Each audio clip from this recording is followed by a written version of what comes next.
A wag once said, "A foolish consistency is the hobgoblin of little minds who want to stop Netanyahu."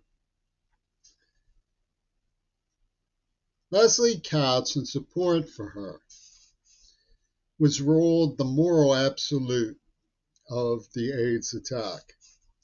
She was evoked to justify an entrapment and extermination demonstration project on Mount Desert Island, as well as a war game called Two Versions Pussy Ball, after I had been gassed as a child in King's Estate. Two Holocaust simulation experiments were justified in her name. And there's a history to all this. Popular culture history, despite the fact that it's kept out of circulation by the police we call media. It pertained to Robert Fripp's eccentric headquarters at the Gurdjieff Club and a band called Genesis singer Peter Gabriel, who put out an album So, in which he cast Leslie Katz as the object of an obsessed ex-boyfriend. There were always reasons to second guess this idea. One, they knew that I had been poisoned with a nerve agent. Two, Leslie Katz's partner, Gail Burston, combined with her name to Gail and Leslie. The second syllable of Leslie is very significant because these people represented a pornographic industry from Hollywood where people play act. You don't jump up on the screen when Humphrey Bogart goes, "Oh, you got me," and pretends to fall over because you know it's Hollywood. They knew that it was Hollywood. There are many other good reasons not to have gone along with what she was saying and selling. For example, I went to Pitt Law School on October 17th, 1993, on an appointment to which I was invited to discuss at what I believed at the time to have been information in the script showing that Gail Burston was involved in John Lennon's screenplay action. At the time, I thought he had been killed. I now know that he was working with Gail Burston on Houdini, that the idea that he had been killed was designed by Yoko Ono, Leslie Katz, Netanyahu, and Fripp to transfer the blame to me, who knew nothing about it, with the help of Louis Laffin, who intoned that my senses had been taken from me by Saul Brecker's poison syndicate. And so therefore I was to blame for not knowing. Obviously, a person could question that because it meant that Gail Burston went free. But they said, aha, he is from a school called humanism. And that is the enemy of fundamentalism, and what's more, the enemy of the Beatles, Geffen Corporation, because Leslie Katz is the moral absolute.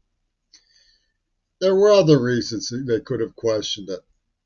They could have questioned the idea that they were selling and that they pushed that I was a rapist.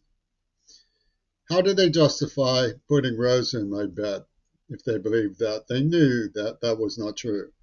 Leslie Katz had her virginity perfectly intact, unmolested, untried for, simply taunting me. And I responded that I didn't think it was fair to other women for Leslie to be implying what she was implying. But those other women who were sleeping with everybody were responsible for making Leslie a moral absolute of the AIDS attack. It was a satire that Brian Eno spread among Seattle queers and Texas queers in the name of Midori Goto. And you could see the mind of Yoko Ono at work. When it was pointed out that I was deaf, they said, well, he put clay in his prick. When it was pointed out that I was Irish, she said, well, I'm Japanese and he's to blame for Hiroshima.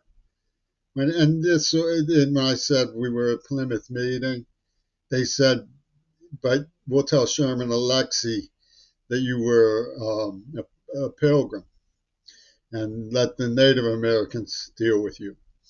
When I pointed out that my grandparents were distinguished citizens of Poplar Bluff, they said that Reagan didn't know. And so when it gets to Irish and British, you know what they say, could have saved John Lennon. So you see the mind of Yoko Ono work, turning over cards against cards until they get to Trump. These are the sort of habits of mind that ultimately you get to when you look at Seattle queers blame in what happened to Gaza. Because the fundamentalist tripartite was at the root of the whole scenario. The Iran-Contra triangle, the Christian extremists, the Islamo-fascists, and the Jewish Zionist extremists all worked together on weapons peddling. And they didn't care about the civil or human rights and dignities of children.